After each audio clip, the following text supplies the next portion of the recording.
ضلع ساؤتھ معصور علی کی خصوصی ہدایت پر ضلع جنوبی میں روزانہ کی بنیاد پر سرچ اور کامبنگ آپریشنز کا سلسلہ جاری ہے۔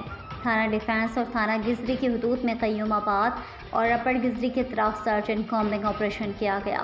آپریشن ایس ڈی پی او ڈیفنس کی نگرانی، ایس ایچ او ڈیفنس اور ایس ایچ او گزری کی قیادت میں متعلقہ پولیس نفری اور انٹیلیجنس اسٹاف کی معاونت سے مؤثر انجام میں دیا گیا۔ کارروائی کے دوران علاقے کے داخلی و خارجی راستوں کو گھیرے میں لے کر جامع چیکنگ کی گئی۔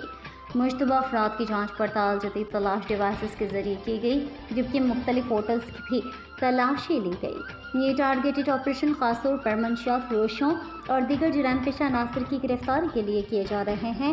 ایس ایس پی ضلع ساؤتھ معصور علی نے رائل نیوز ٹی وی کے چیف رپورٹر کراچی جاوید محمود ارائن سے خصوصی گفتگو کرتے ہوئے کہا کہ ضلع جنوبی میں جرائم پیشہ عناصر کے خلاف زیرو ٹالرنس پالیسی کے تحت مؤثر کارروائیاں تسلسل کے ساتھ جاری ہیں اور روزانہ کی بنیاد پر ایسے آپریشنز کیے جا رہے ہیں۔